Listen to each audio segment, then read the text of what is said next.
ये प्रथम इकाई अर्थात स्थिर वैद्युतिकी के दूसरे पाठ का तीसरा अंकित प्रश्न है और इस प्रश्न में बोला जा रहा है कि 2×10⁴ न्यूटन प्रति कूलम परिमाण के किसी एक समान विद्युत क्षेत्र में प्रोटॉन तथा इलेक्ट्रॉन को बारी बारी से विराम से मुक्त किया जाता है।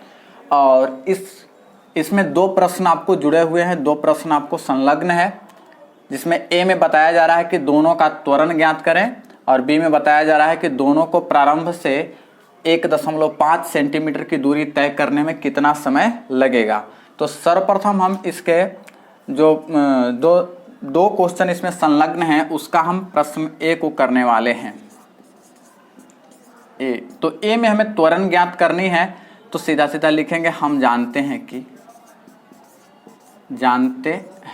कि A बराबर F/m होता है।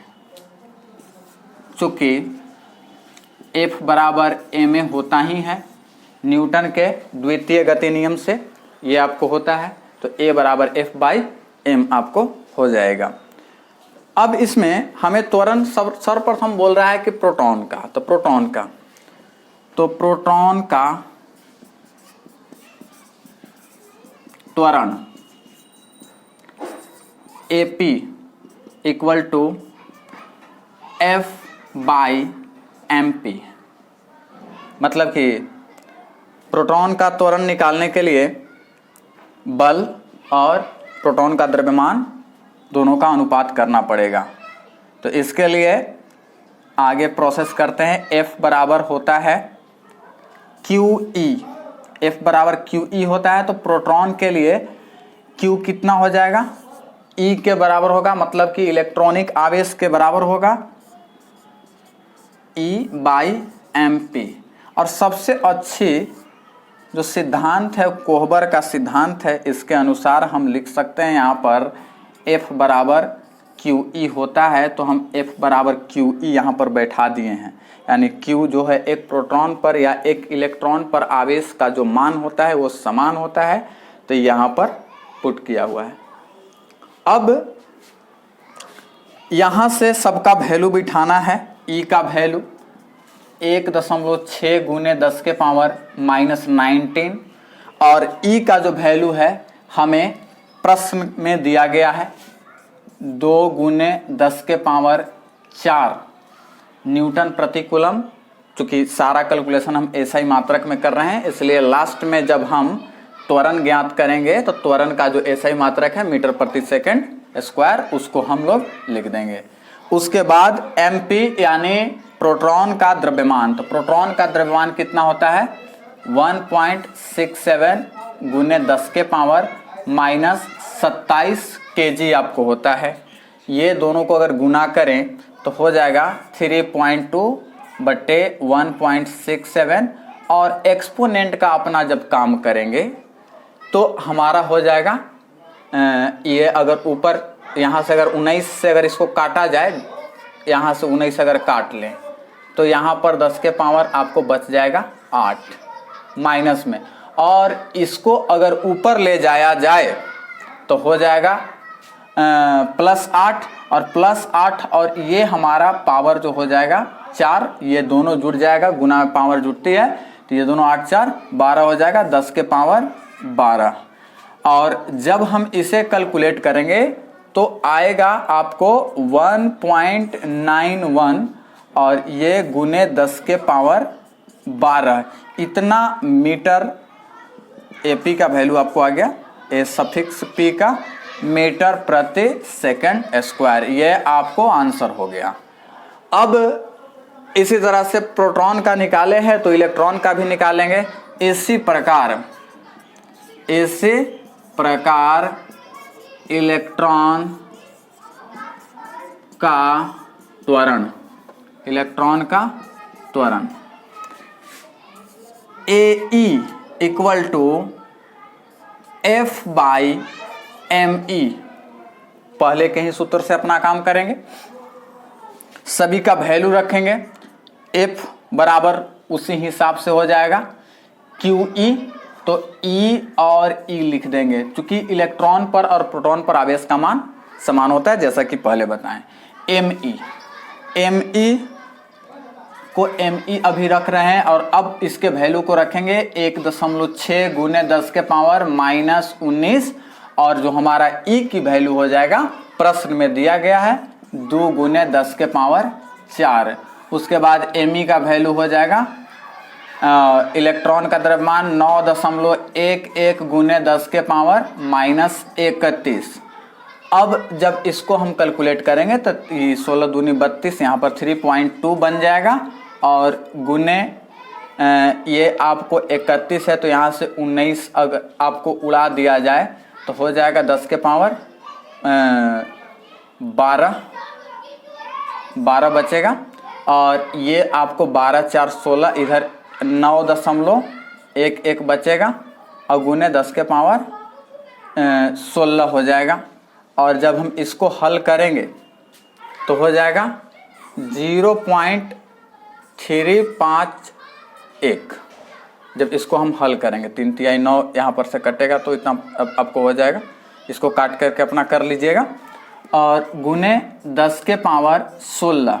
अब इस पॉइंट को इधर स्टैंडर्ड फॉर्म में जो मानक रूप में लिखेंगे 3.51 गुने 10 के पावर 15 मीटर प्रति सेकंड स्क्वायर।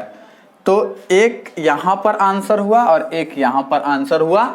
ये हमारा जो प्रश्न का जो खंड ए था उसका आपको उत्तर हो गया। अब दूसरे प्रश्न को करने के लिए यानी इस प्रश्न के खंड बी को करने के लिए बोर्ड को इरेज करना पड़ेगा, तो इसको आप लोग वीडियो को रोक करके उतार लीजिए।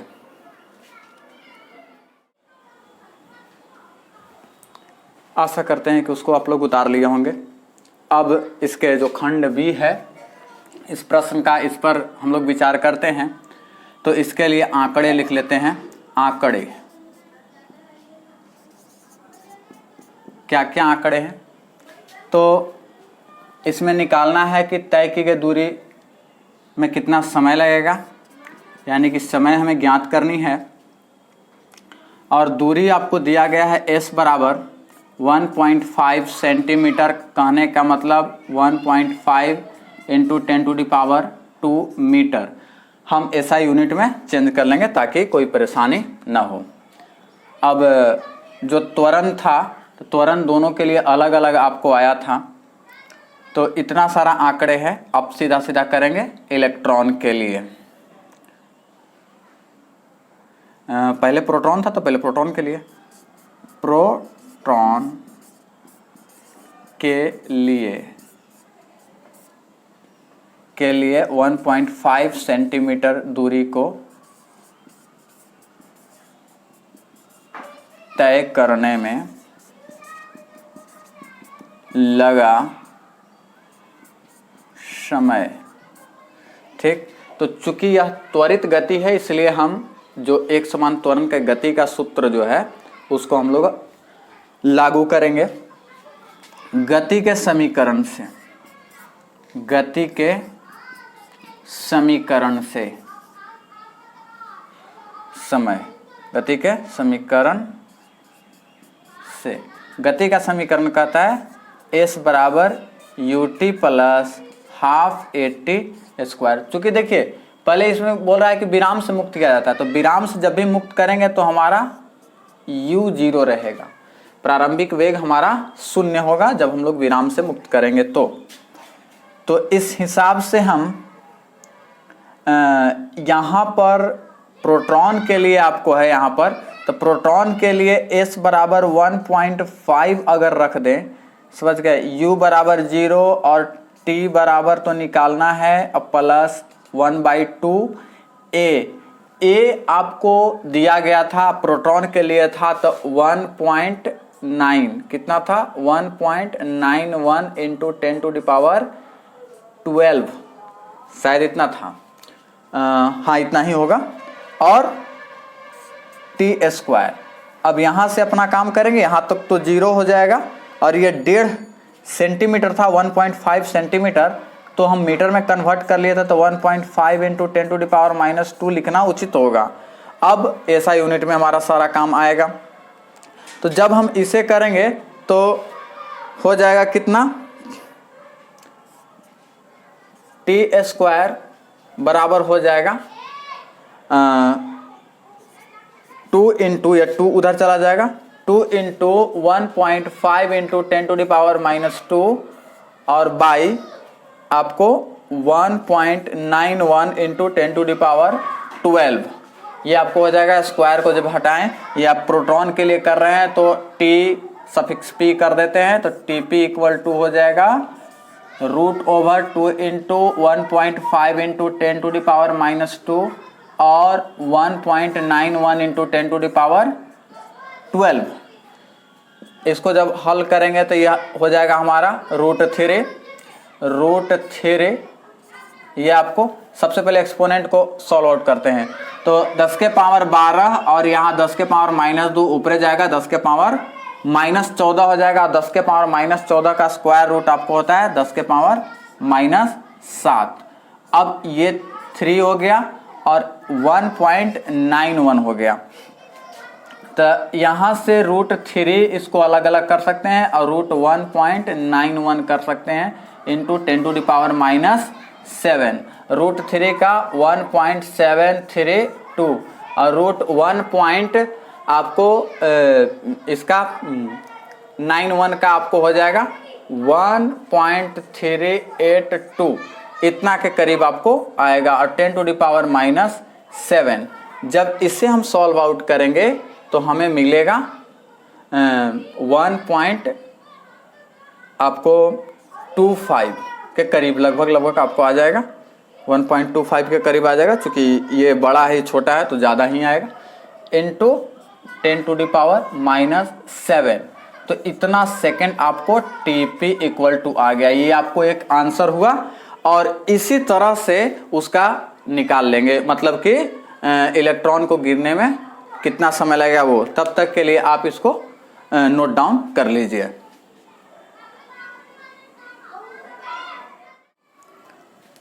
इसी प्रकार इलेक्ट्रॉन के लिए आपको निकालेंगे, तो इलेक्ट्रॉन के लिए हो जाएगा आपको Tp बराबर, ये लास्ट में आपको आया था स्क्वायर रूट और 2 इंटू इसके द्वारा जो तय की गई दूरी था वो 1.5 इंटू 10⁻⁻², उसी तरह से एकदम सिमिलर उसी तरह से, और बटा में A आपको AP, सॉरी इलेक्ट्रॉन के लिए निकाल रहे हैं ना, प्रोटॉन के लिए निकाला। इलेक्ट्रॉन के लिए कितना आया था 3.5 जो पहले आया से इंटू 10⁻15, इतना आपको आया। इसको जब हम हल करेंगे तो हो जाएगा कितना, यहाँ पर देखिए इसको 35 बना लेते हैं, चूंकि ये दोनों मिलकर के ऑड हो जाएगा तो हमें इवन का निकालना है, मतलब कि सम संख्या का। तो ये आपको हो जाएगा 10⁻15 ऊपर चला गया, 10⁻, ये दोनों मिलकर के -17 हो जाएगा। या फिर इसको 10 से गुना अगर मल्टीप्लाई कर दें इस प्रकार से तो हो जाएगा, ये 3 ऊपर कर लिए हो गया 3 इंटू 10⁻⁻², और नीचे आपको हो जाएगा 35 इंटू 10⁻14। अब इसको ऊपर ले जाएंगे तो ये आपको हो जाएगा 14, 15, 16, तो इसका हो जाएगा 10⁻⁻8 इंटू √3 और ये √35, और इसको जब ऐसे लिख सकते हैं √3 बाई √35 इंटू 10⁻⁻8। अब √3 को 1.732 और बाई इसका करेंगे तो 5.91 के करीब आएगा, और इंटू 10⁻⁻8, और जब इसको हम सॉल्व आउट करेंगे तो हमारा हो जाएगा 0 पॉइंट, चूँकि कम है 0.293 अप्रॉक्स आपको आएगा 10⁻⁻8। अब इस पॉइंट को यहाँ पर लिख करके हम इसे मानक रूप में लिख सकते हैं, तो हो जाएगा कितना 2.93 इंटू 10⁻⁻7 सेकेंड। तो यह हमारा तीसरा प्रश्न का कंप्लीट सॉल्यूशन हो गया। इसे आप नोट डाउन कर लीजिए।